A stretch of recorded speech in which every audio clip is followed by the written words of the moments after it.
Hi guys, welcome to day 7.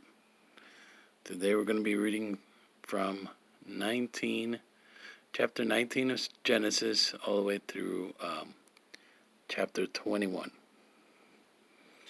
So let's dig in. Sodom's depravity. Now the two angels came to Sodom in the evening, and Lot was sitting in the gate of Sodom. When Lot saw them, he rose to meet them, and he bowed himself with his face toward the ground. And he said, "Hear now, my lords, please turn into your servant's house and spend the night, and wash your feet. Then you may rise early and go on your way." And they said, "No, but we will spend the night in the open square." But he insisted strongly, so they turned into him and entered his house. Then he made them a feast and baked unleavened bread, and they ate. Now before they lay down, the men of the city, the men of Sodom, both old and young, all the people from every quarter, surrounded the house. And they called to Lot and said to him, "Where are the men who came to you tonight? Bring them out to us, that we may know them carnally." So Lot went out to them through the doorway, shut the door behind him, and said, "Please, my brethren, do not do so wickedly. See now, I have 2 daughters who have not known a man. Please let me bring them out to you, and you may do to them as you wish. Only do nothing to these men, since this is the reason they have come under the shadow of my roof." And they said, "Stand back." Then they said, "This one came in to stay here, and he keeps acting as a judge. Now we will deal worse with you than with them." So they pressed hard against the man Lot, and came near to break down the door.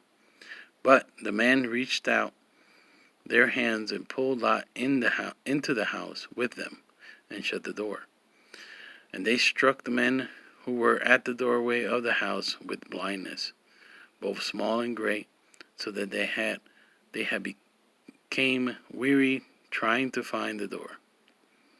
Sodom and Gomorrah destroyed. Then the men said to Lot, "Have you anyone else here?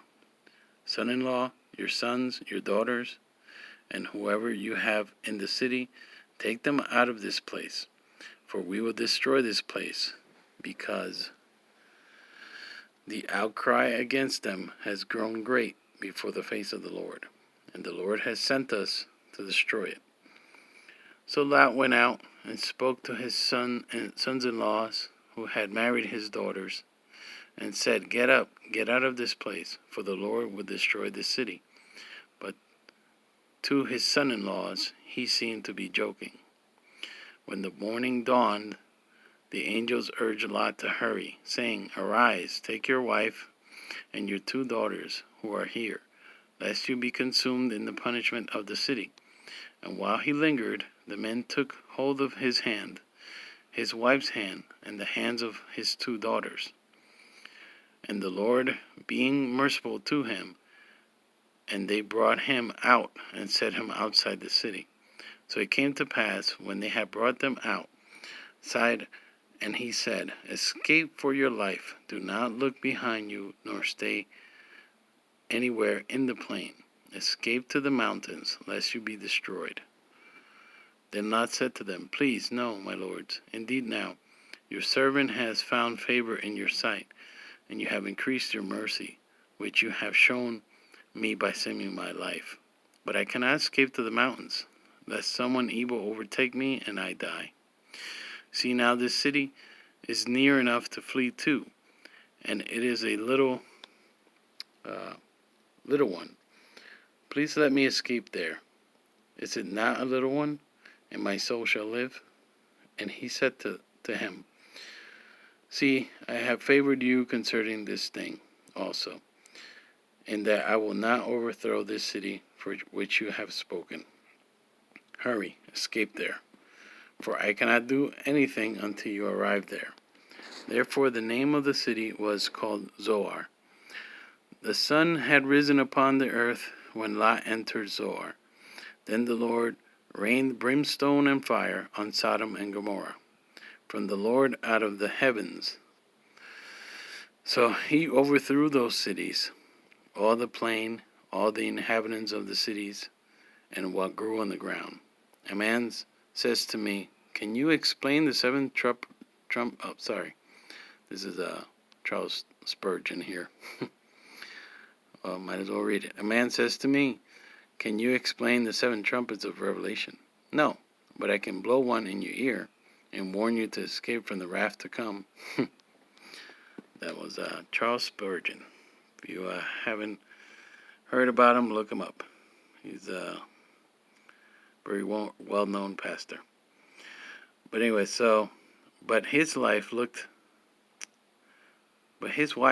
back behind him, and she became a pillar of salt. And Abraham went early in the morning to the place where he had stood before the Lord. Then he looked toward Sodom and Gomorrah, and toward all the land of the plain, and he saw, and behold, the smoke of the land, which went up like the smoke of a furnace. And it came to pass, when God destroyed the cities of the plain, that God remembered Abraham, and sent Lot out of the midst of the overthrow, when he overthrew the cities in which Lot had dwelt. Descendants of Lot. Then Lot went up out of Zoar, and dwelt in the mountains, and his two daughters were there with him, for he was afraid to dwell in Zoar. And he and his two daughters dwelt in a cave. Now the firstborn said to the younger, "Our father is old, and there is no man on earth to come in to us as the custom of all the earth. Come, let us make our father drink wine, and we will lie with him, that we may preserve the lineage of our father." So they made their father drink wine that night. And the firstborn went in and lay with her father, and he did not know when she lay down or when she arose. It happened on the next day that the firstborn said to the younger, "Indeed, I lay with my father last night. Let us make him drink wine tonight also, and you go in and lie with him, that we may preserve the lineage of our father." Then they made their father drink wine that night also. And the younger arose and lay with him. And he did not know when she lay down or when she arose. Thus both the daughters of Lot were with child by their father. The firstborn bore a son, and called him his name Moab. He is the father of the Moabites to this day. And the younger, she also bore a son, and called his name Ben-Ammi. He is the father of the people of Ammon to this day. Abraham and Abimelech. And Abraham journeyed from there to the south, and dwelt between Kadesh and Shur, and stayed in Gerar. Now Abraham said of Sarah, his wife, "She is my sister." And Abimelech, king of Gerar, sent and took Sarah. But God came to Abimelech in a dream by night, and said to him, "Indeed, you are a dead man because of the woman whom you have taken, for she is a man's wife." But Abimelech had not come near her, and he said, "Lord, will you slay a righteous nation also? Did he not say to me, 'She is my sister'? And she herself said, 'He is my brother'? In the integrity of my heart and innocence of my hands I have done this." And God said to him in a dream, "Yes, I know that you did this in the integrity of your heart. For I also withheld you from the sinning against me. Therefore I did not let you touch her. Now therefore restore the man's wife, for he is a prophet, and he will pray for you, and you shall live. But if you do not restore her, know that you shall surely die, you and all who are yours." So Abimelech rose early in the morning, called all his servants, and and told all these things in their hearing. And the men were very much afraid. And Abimelech called Abraham and said to him, What have you done to us? How have I offended you, that you have brought me, and on my kingdom a great sin? You have done deeds to me that ought not to be done. Then Abimelech said to Abram, What did you have in view, that you have done this thing? And Abraham said, Because I thought surely the fear of God is not in this place, and they will kill me on account of my wife. But indeed, she is truly my sister. She is the daughter of my father, but not the daughter of my mother, and she became my wife.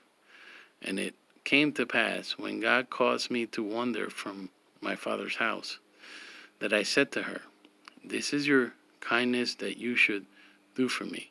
In every place, wherever you go, or wherever we go, say of me, He is my brother. Then Abimelech took sheep, oxen, and male and female servants, and gave them to Abraham. And he restored Sarah his wife to him. And Abimelech said, See, my land is before you. Dwell where it pleases you. Then to Sarah he said, Behold, I have given your brother 1,000 pieces of silver. Indeed, this vindicates you before all who are with you and before everybody. Thus she was rebuked. So Abraham prayed to God, and God healed Abimelech, his wife, and his female servants.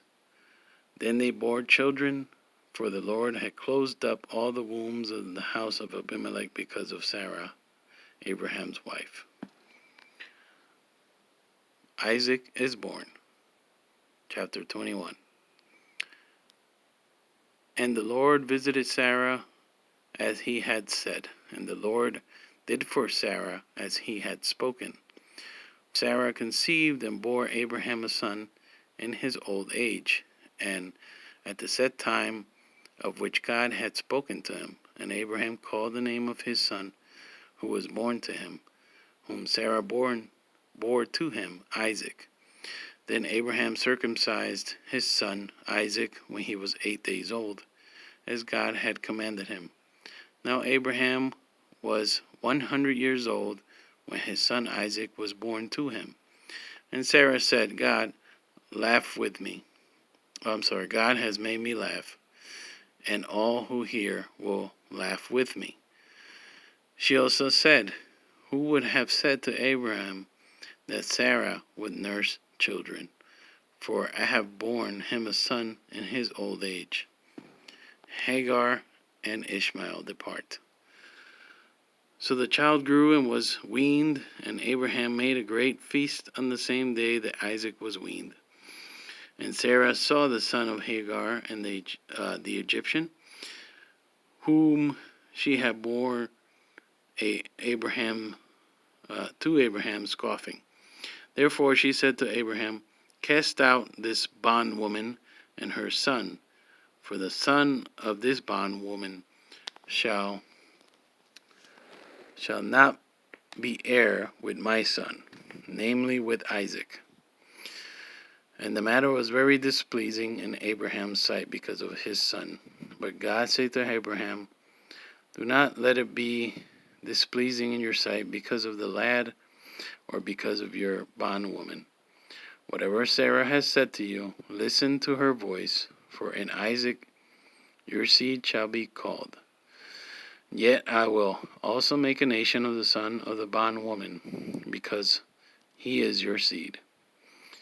So Abraham rose early in the morning, and took bread and a skin of water, and putting it on her shoulder, he gave it and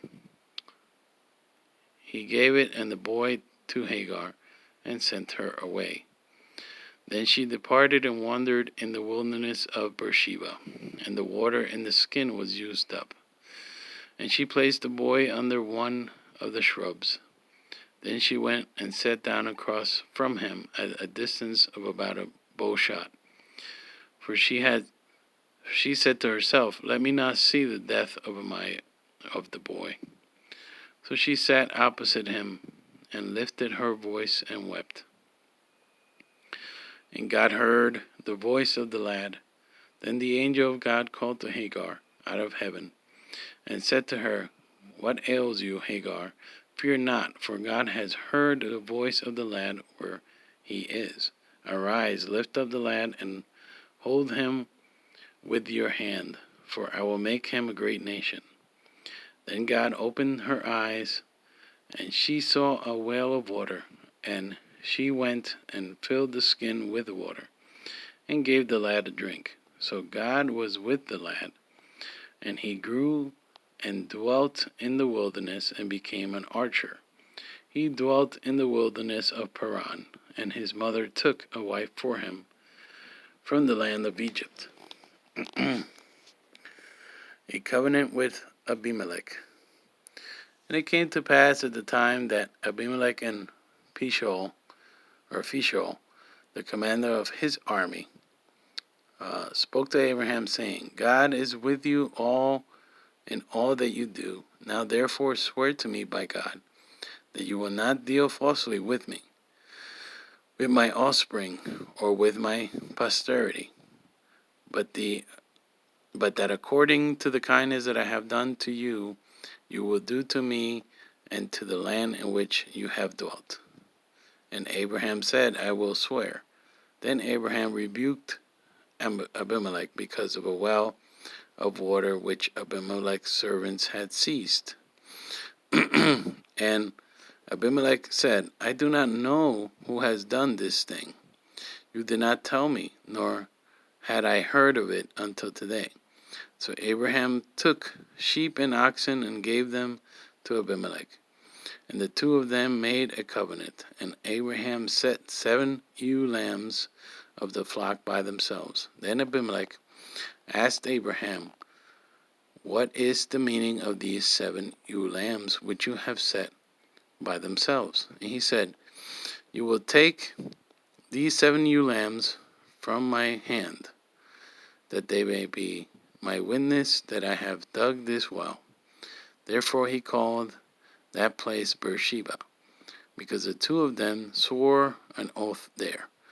Thus they made a covenant at Beersheba. So Abimelech rose, and Phishol, the commander of his army, and they returned to the land of the Philistines. Then Abraham planted a tamarisk tree in Beersheba, and there called on the name of